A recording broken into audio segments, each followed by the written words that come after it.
Okay, now that we've kind of learned about classic tweens, we are going to learn about a different type of tween in Adobe Animate, and that is a shape tween. So we'll start off selecting our sun. So shape tweens will change the shape, but also allows you to move things around and change the color, which is pretty cool. And the big difference between a shape tween and other tweens, and a classic tween, is that with a shape tween, it does not turn your artwork into a symbol. So if you have a symbol and you want to apply a shape tween to it, you're going to have to break apart the symbol. So this sun is not a symbol at the moment. I'm going to right click and I'm going to create a shape tween. And you could see here that the layer turns kind of I want to call that an orange or a brown. Still have dots. So it's similar to a classic tween, but let's see. So I want this sun to set in this animation. I think I'll have it set over here. So I'm just going to click on second. I'm going to add a keyframe. And then I could drag my sun down below the stage. So very similar to a classic tween, it's going to bring it down.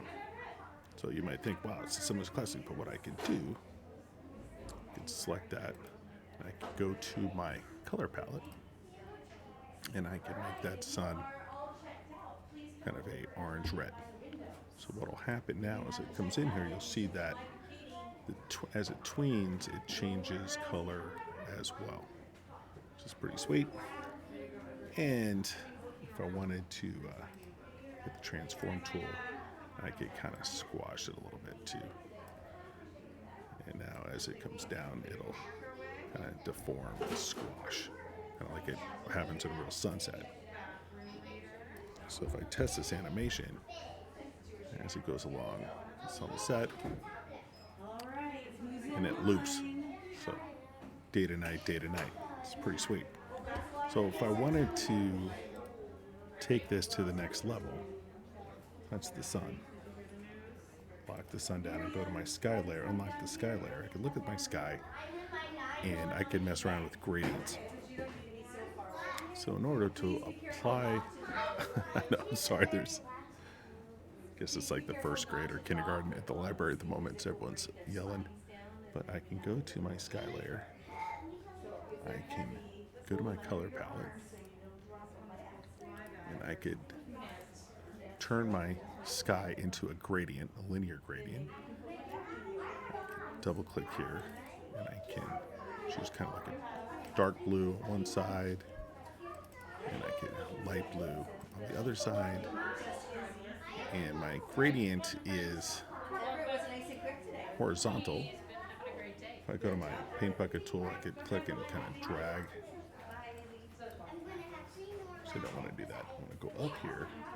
If I hold down I can go to my gradient transform tool, which is the best tool ever. Okay, so I can now adjust my gradient, move it around. I can also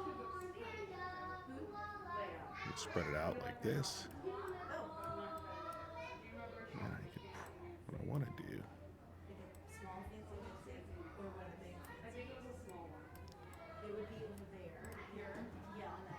let me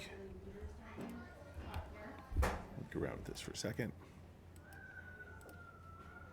Here it is. And now if I go to,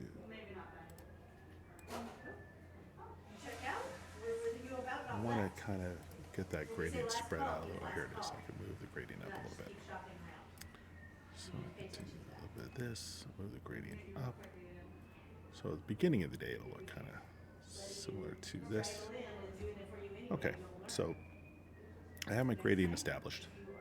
I'm going to right click and I'm going to create a shape tween. And down here, where the sun sets, hit add a keyframe. And I can go to my gradient tool. And I could just simply drag this down. So as the sun sets, the sky will get darker, which is pretty sweet. What is that line there? I will have to look for that. Something's going on with that line. I don't like the line.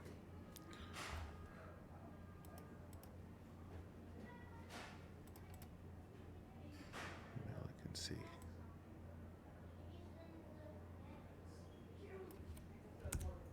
Is that doing it? Okay, no, that was fixed. Sorry, that was just a grading tools on. So you don't have to do that with this guy if you don't want to, but you do need to add a shape tween to your animation.